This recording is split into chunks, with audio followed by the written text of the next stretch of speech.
Assalamualaikum warahmatullahi wabarakatuh. Anak-anak, sekarang kita akan mempelajari bab sistem periodik unsur. Sebelumnya, yuk kita pelajari mengenai perkembangan sistem periodik. Pada tahun 1789, Lavoisier mengelompokkan 33 unsur kimia berdasarkan sifat kimianya.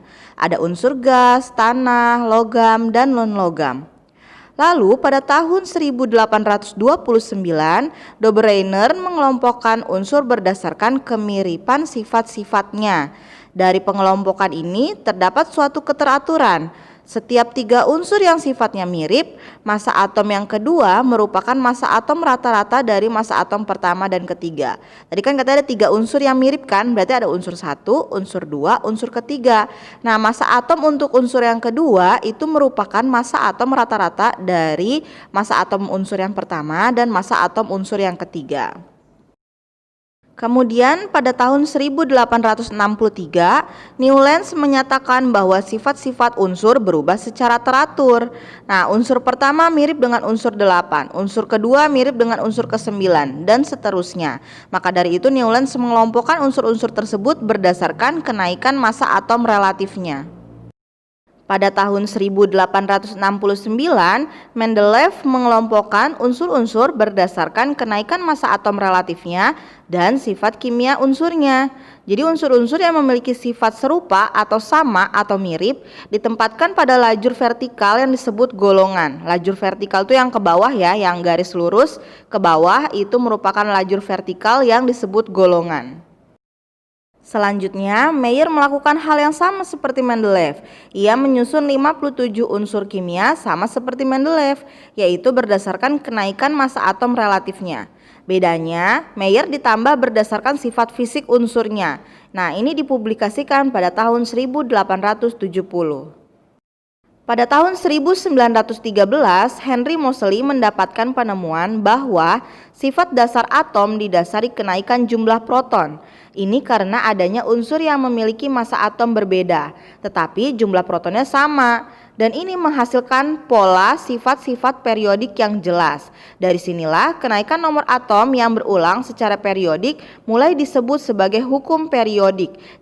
Di dalam tabel periodik kan kita bisa mengetahui massa atomnya berbeda-beda ya, tetapi ada yang memiliki jumlah proton yang sama. Nah, disinilah makanya tercipta sistem periodik modern atau hukum periodik.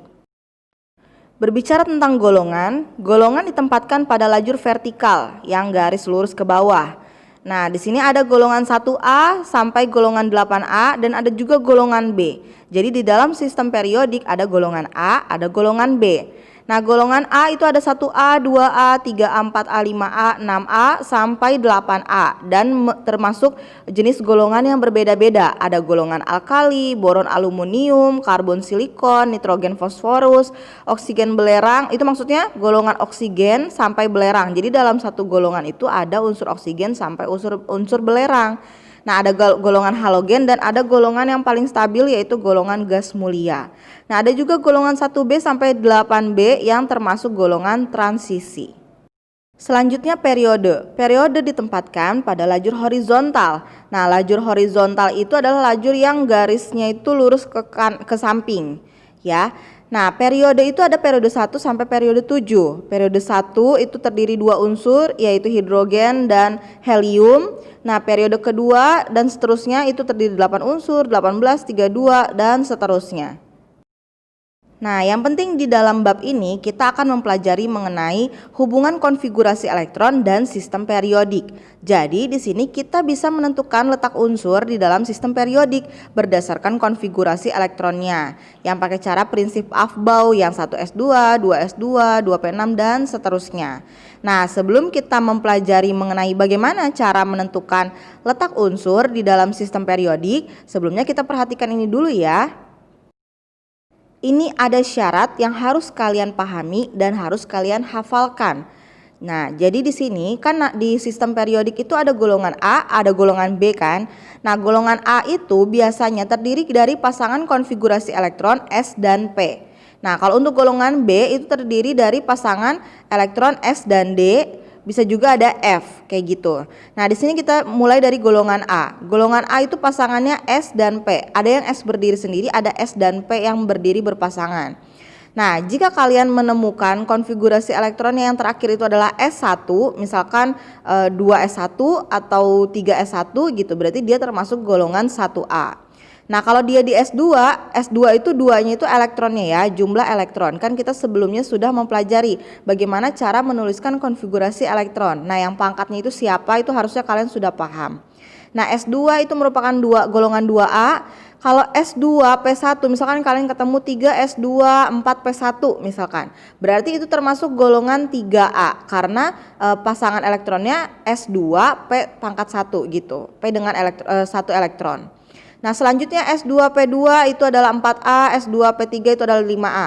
Nah, cara memahaminya biar mudah, kan S dan P kita udah ingat ya, S dan P itu termasuk golongan A.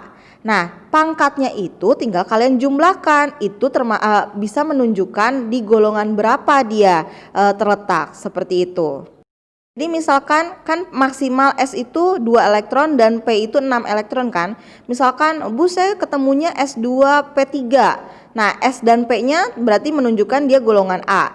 S2 pangkatnya 2, P3 berarti elektronnya 3. 2 dan 3 itu jika kalian jumlahkan menjadi 5 kan. Nanti jadinya berarti termasuk golongan 5A.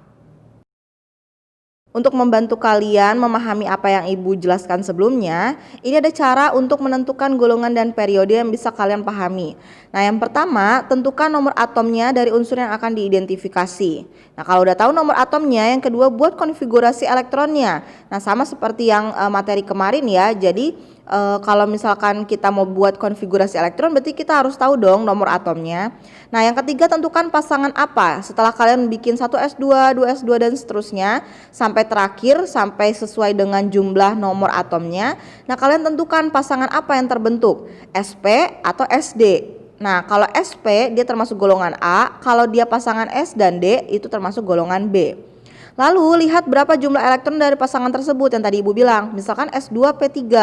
Nah, elektron di S itu ada 2, elektron di P itu ada 3. Berarti 2 ditambah 3 jadi 5. Nah, itu akan jadi nomor golongannya.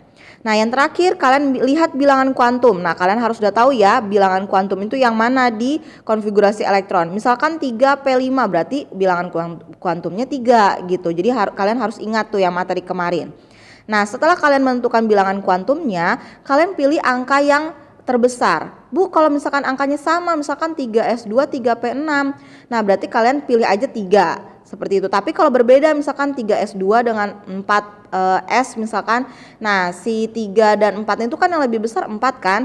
Nah, berarti kalian ambil yang 4-nya. Tapi nggak mungkin ya pasangannya itu S dan S karena pasangannya itu harus S dan P atau S dan D.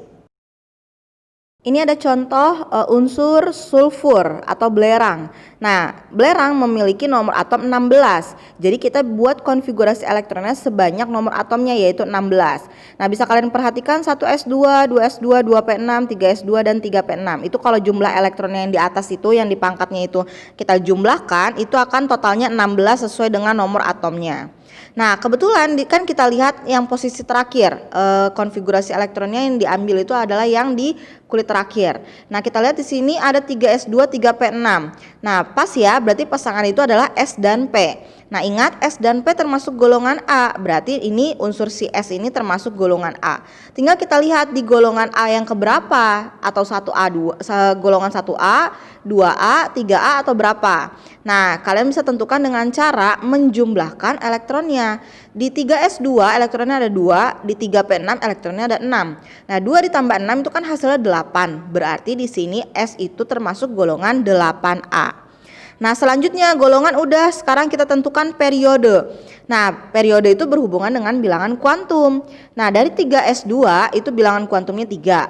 3P6 juga bilangan kuantumnya 3. Karena angkanya sama, ya udah kita ambil aja berarti periodenya adalah 3. Nah, hasil akhirnya berarti unsur belerang itu terdapat pada golongan 8A dan periode ke-3. Selanjutnya contoh yang kedua ada unsur selenium dengan nomor atom 34. Berarti kalian buat konfigurasi elektron sebanyak nomor atomnya yaitu 34. Nah, kebetulan di yang paling terakhir itu adalah 3D10 dan 4P4 kan.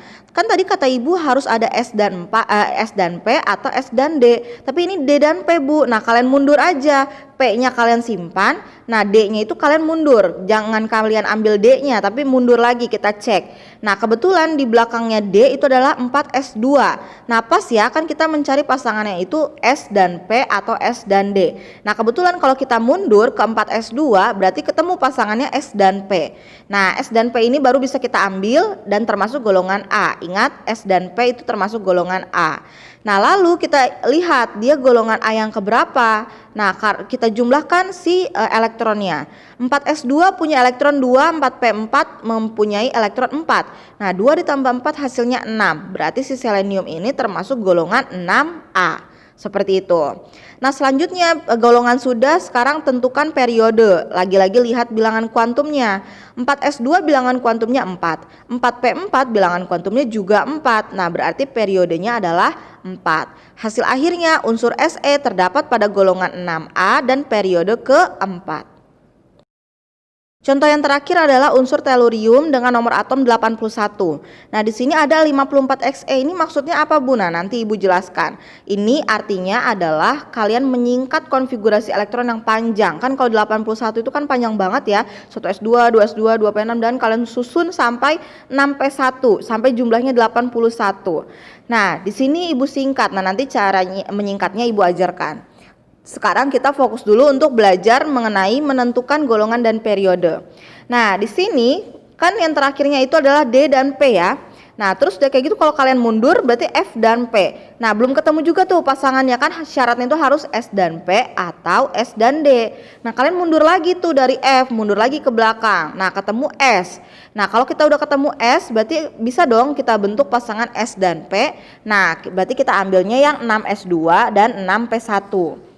Lalu habis itu S dan P termasuk golongan A. Nah, berarti kita udah tahu ya kalau unsur tellurium itu termasuk golongan A. Nah, sekarang kita lihat golongan A yang keberapa dengan menjumlahkan pasangan elektronnya. Di 6S2 elektronnya ada 2, di 6P1 itu elektronnya ada 1. Nah, 2 ditambah 1 hasilnya 3. Berarti si tellurium itu termasuk golongan 3A. Selanjutnya kita menentukan periode dengan melihat bilangan kuantumnya. Nah, di 6S2 bilangan kuantumnya 6, di 6P1 bilangan kuantumnya juga 6. Berarti si tellurium ini termasuk bagian dari periode ke-6. Hasil akhirnya tellurium termasuk ada golongan 3A dan periode ke-6.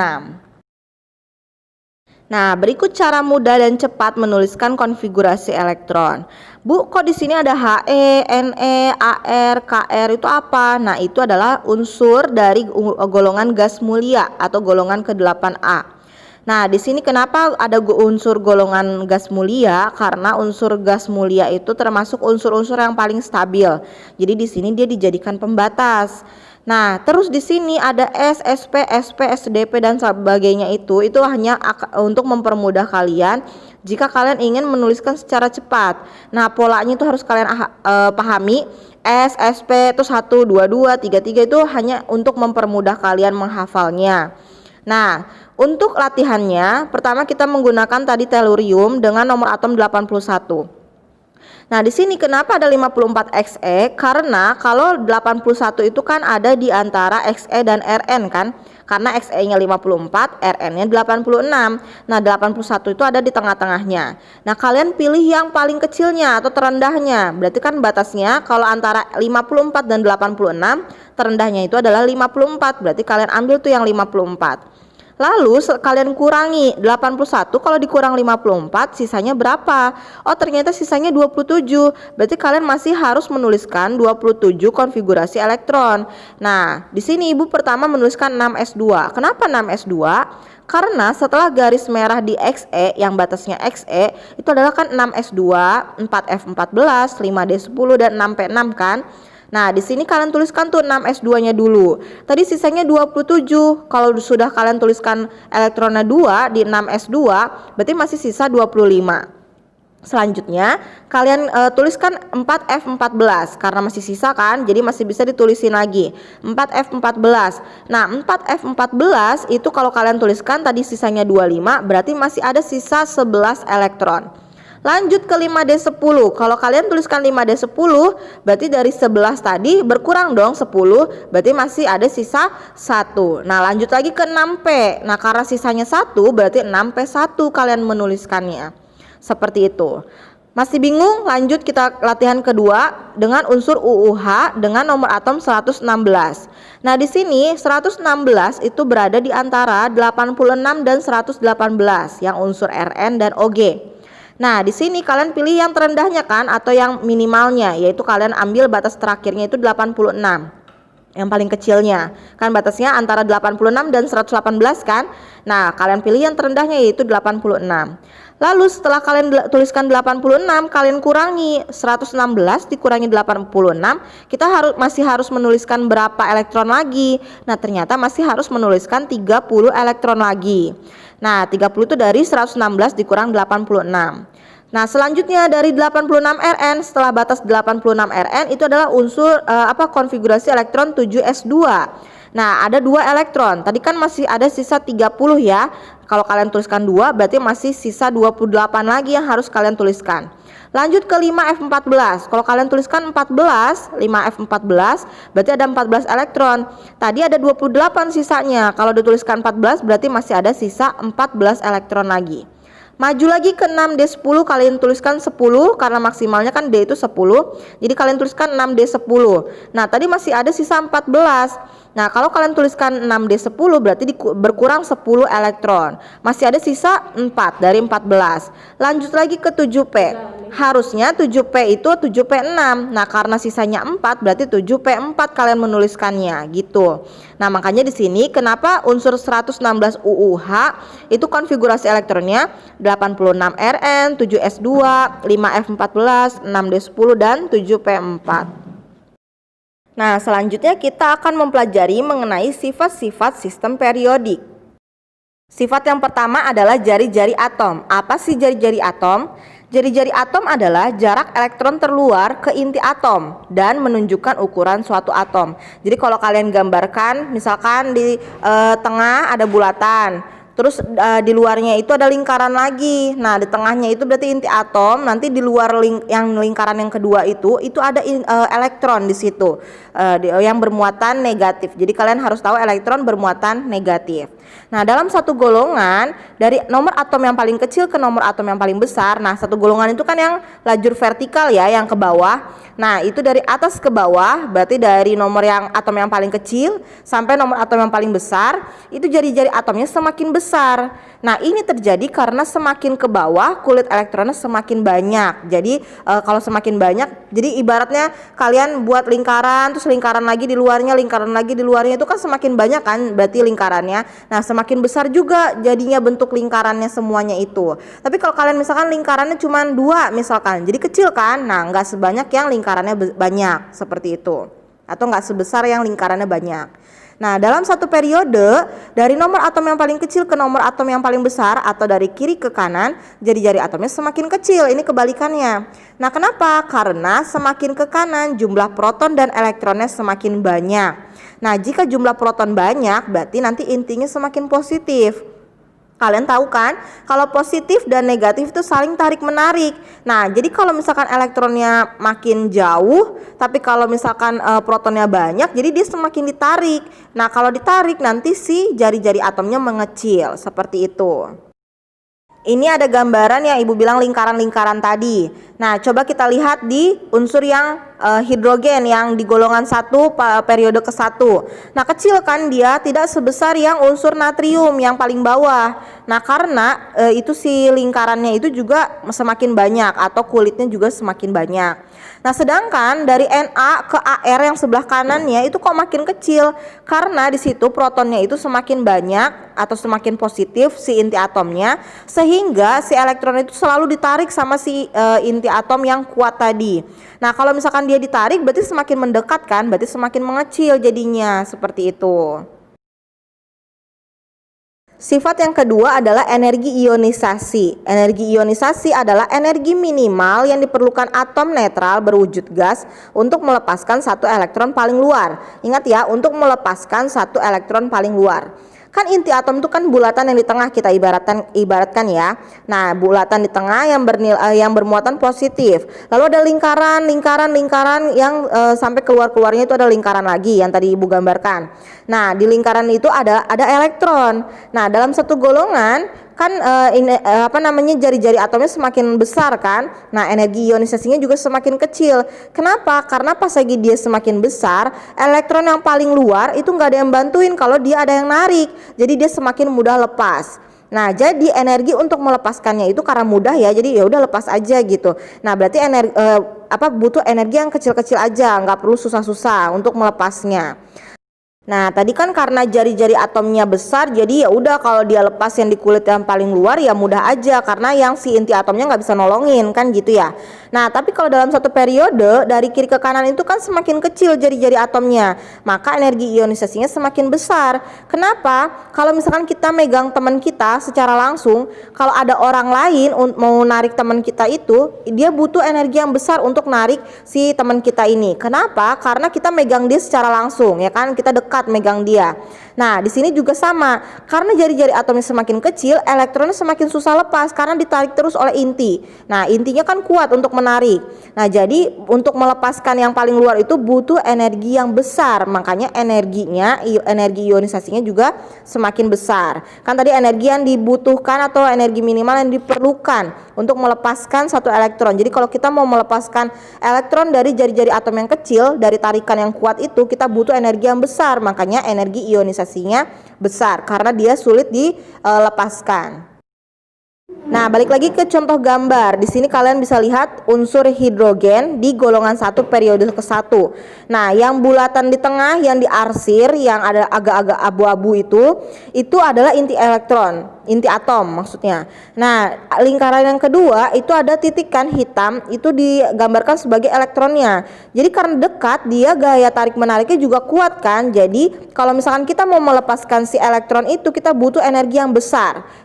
Nah, tapi coba kita lihat si unsur natrium yang paling bawah di golongan 1. Nah, di situ kulitnya banyak, jari-jari atomnya pun jadi besar, ya kan? Nah, karena jari-jari atomnya besar, yang paling luar itu nggak bisa kita bantuin untuk bertahan. Jadi kalau ditarik orang, dia cepet aja lepasnya kayak gitu. Jadi karena cepat lepasnya, energi ionisasinya yang dibutuhkan juga kecil. Sifat yang ketiga adalah afinitas elektron. Nah, afinitas elektron adalah perubahan energi yang dialami suatu atom dalam wujud gas ketika menerima. Kalau tadi ketika melepas, kalau ini ketika menerima sebuah elektron. Nah, ini membuat kecenderungan membentuk anion. Kenapa? Karena elektron kan bermuatan negatif. Nah, jadi dia akan cenderung membentuk anion yang bermuatan negatif juga. Nah, dalam satu golongan dari nomor atom paling kecil ke nomor atom paling besar, berarti dari atas ke bawah, afinitas elektronnya semakin kecil. Ini terjadi karena semakin ke bawah jari-jari atomnya kan besar, sehingga elektronnya semakin mudah lepas. Lalu kalau mudah lepas, atom tersebut berarti sulit menarik elektron. Jadi dia cenderung untuk melepas aja, untuk menarik itu susah. Nah, ini membuat perubahan energi ketika menerima elektron juga kecil, kayak gitu. Nah, tapi dalam satu periode dari kiri ke kanan, afinitas elektronnya semakin besar. Nah, kenapa? Karena jari-jari atomnya kecil. Terus elektronnya juga sulit lepas kan karena ditarik terus. Nah, karena dia sulit lepas, berarti dia cenderung untuk menarik terus karena dia bermuatan positif kan, kuat gitu. Nah, ini membuat perubahan energi ketika menerima elektron menjadi lebih besar. Jadi untuk narik orang tuh dia lebih gampang gitu. Kalau tadi kan dia lebih susah karena jari-jari atomnya besar. Jadi jauh dia untuk menarik orang lain. Nah, tapi kalau ini dia jari-jari atomnya kecil. Jadi mau narik siapa aja kuat dia, seperti itu. Nah, kalau kita lihat dari gambar, kalau si hidrogen yang tadi golongan 1 paling atas, itu kan dia kecil ya, jadi mau narik siapapun juga deket kan gitu, jadi bisa ketarik, cenderung bisa menarik orang. Nah, tapi kalau si Na, si inti atomnya itu jauh, mau keluar juga dia susah. Nah, gimana dia mau menarik orang? Nah, seperti itu perumpamaan yang penjelasan sebelumnya. Sifat yang terakhir adalah keelektronegatifan. Keelektronegatifan adalah kecenderungan suatu atom untuk menarik elektron dalam suatu ikatan kimia. Nah, ini berhubungan dengan afinitas elektron. Nah, dalam satu golongan tadi kan afinitas elektronnya kecil kan? Nah, elektronegatifannya juga semakin berkurang. Kenapa? Karena jari atomnya kan besar. Terus elektronnya mudah lepas. Jadi energi yang dibutuhkan untuk menangkap elektron juga kecil karena dia nggak bisa menangkap. Jadi ya nggak ada energi yang harus dikeluarkan gitu karena mudah melepas. Nah, dalam satu periode dari nomor atom paling kecil ke nomor atom paling besar atau dari kiri ke kanan, dia elektronegatifannya semakin besar. Kenapa? Tadi kan dia kuat untuk menarik orang lain kan, jadi keelektronegatifannya juga semakin besar. Nah, ini terjadi karena semakin ke kanan jadi atom kecil, elektron sulit lepas, jadi butuh energi yang besar untuk melepaskan elektron tersebut. Lalu karena sulit lepas, dia berarti cenderung menarik elektron gitu. Untuk dia nggak memilih untuk melepas, dia lebih suka untuk menarik elektron yang lain seperti itu. Sekian materi pada bab ini. Nah, pada bab ini itu materinya sedikit ya, jadi kalian mudah untuk mempelajarinya. Kebetulan kemarin Ibu juga saat pengayaan sudah melihat banyak yang paham untuk menentukan golongan dan periode. Nah, sekarang kalian pelajari lagi. Nanti akan Ibu kasih PR untuk dikumpulkan hari Rabu. Cukup sekian, terima kasih. Wassalamualaikum warahmatullahi wabarakatuh.